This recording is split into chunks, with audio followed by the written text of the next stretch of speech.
Welcome back to Storytime Saturday here on SecretSpool. I'm Adam, and tonight's story is about one of those strange little detours life hands you when you least expect it. The kind where one tiny misunderstanding snowballs into a memory you end up retelling for years. And a reminder that sometimes the funniest, warmest, and most unexpected moments come from wandering just a little bit off course. A few summers ago, I was crawling through one of the most exhausting work days I'd had in months, the kind where the combination of fluorescent lights, endless emails, and skipped meals slowly chips away at your spirit. And as I packed up to leave the building, I felt so drained I genuinely debated canceling all human interaction for at least 48 hours, until my friend Federico texted inviting me to his family's lakeside barbecue and promised sunshine, relaxation, and good food that might help me reset. At first, I almost said no, because my body felt like a deflated balloon and my brain like it was running on emergency power only. But the idea of grilled burgers, a cold soda, warm summer air, and the possibility of sitting in a lawn chair doing absolutely nothing began sounding more and more appealing. So I convinced myself I'd stop by for just an hour, make an appearance, and then head home to recover from the day. When I pulled into the park, the entire scene looked like the cover of a summer vacation brochure, with kids racing each other down the walking path, families sprawled out on colorful blankets, kites tugging against their strings in the breeze, and the lake shimmering under the late afternoon sun in that calming way water does when the world feels temporarily unhurried. As I walked farther into the park, I noticed how the air carried that perfect mix of sunscreen, charcoal smoke, and freshly cut grass, and for the first time all day, I felt my shoulders drop from up near my ears as a small wave of calm settled over me. People were laughing softly in the distance. A couple tossed a frisbee back and forth with lazy precision, and a little group of teenagers tried to harmonize to a song none of them seemed to fully know. And the whole atmosphere felt so mellow and inviting that I convinced myself I had already made the right choice just by showing up. Then I spotted a lively group gathered around a grill near the edge of the lake, with balloons tied to a picnic table, upbeat music floating through the air, kids running loops around coolers and folding chairs, and a golden retriever dashing back and forth with uncontainable joy. And without giving myself even a moment to confirm who I was looking at, I simply assumed this cheerful gathering had to be Federico's family. Before I even had time to look closely at the faces around me, someone waved me over with the kind of enthusiasm usually reserved for beloved cousins returning from a long trip, handed me an ice-cold soda dripping with condensation, and said, "Glad you made it, buddy." And because I was tired enough to accept any friendly greeting as personally meant for me, I smiled, thanked them, and slid right into the group as if I'd been expected. Within moments, I found myself standing beside the grill, helping a man who introduced himself as the unofficial barbecue captain as he explained the sacred art of burger flipping, giving me instructions about heat distribution, optimal char, and the great tragedy of pressing patties too hard. And he spoke to me with the casual familiarity of someone who thought we'd grilled side by side at countless family reunions. While the self-appointed grill captain and I tended to the sizzling patties, he kept quizzing me on whether I preferred charcoal or gas, thick patties or thin, and whether I had ever experienced the joy of rebuilding a faulty grill from scratch. And even though I had no idea what answers he expected, I nodded along enthusiastically, partly because I didn't want to ruin the illusion that I belonged, and partly because his passion was so genuine, it was hard not to get caught up in it. He even handed me the tongs at one point, like he was bestowing a sacred family heirloom. Nearby, an older woman kept calling me sweetheart with such warmth that correcting her felt almost criminal, and she asked about my job schedule, whether I was eating enough, and how long my commute was these days. And despite having no idea what version of me she thought she was talking to, I responded politely and vaguely, hoping my answers didn't contradict whatever fictional nephew she believed I was.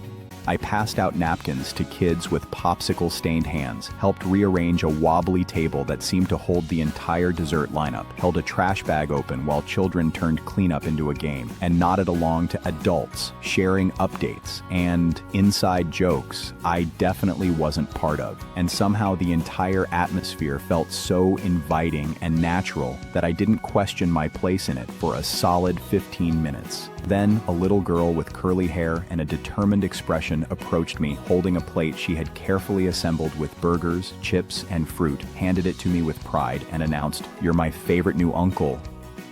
And the sincerity in her voice was so adorable and so earnest that I accepted the honor, even though I had absolutely no idea who she believed I was.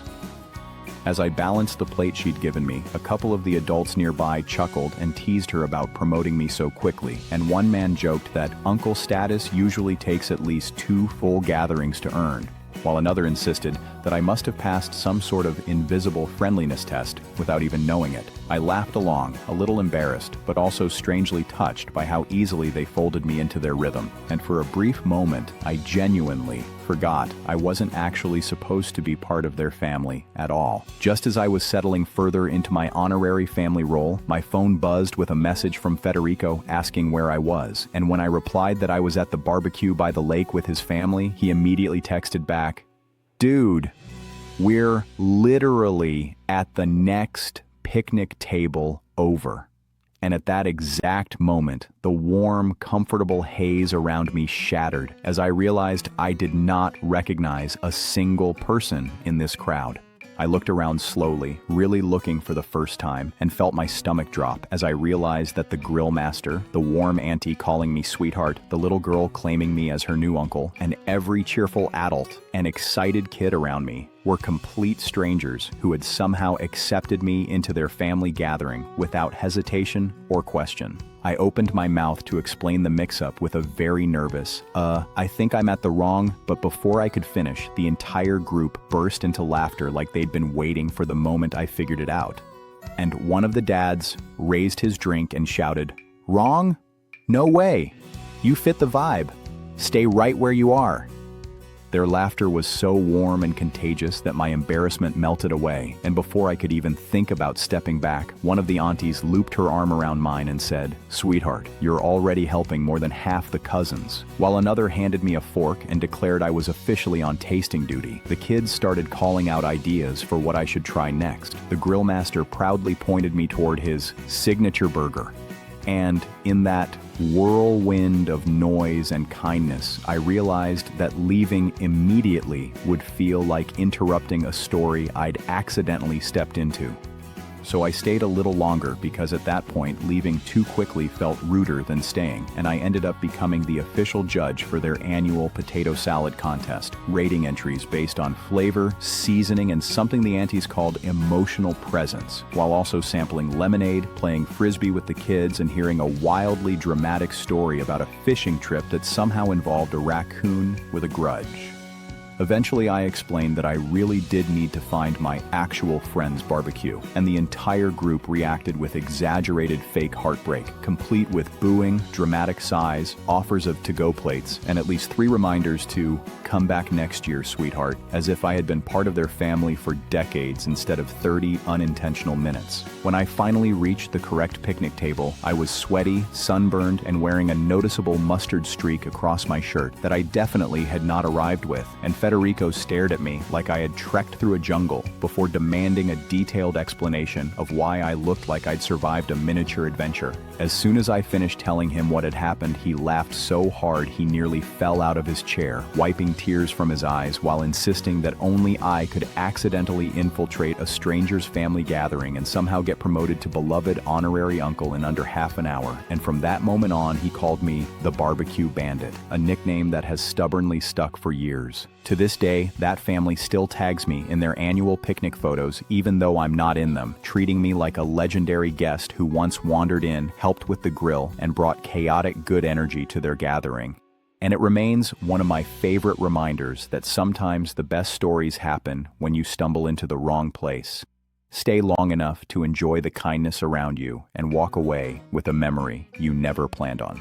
If you enjoyed tonight's story, don't forget to like, subscribe, and ring the bell for more daily stories. And until next time, stay curious, stay kind, and embrace the unexpected.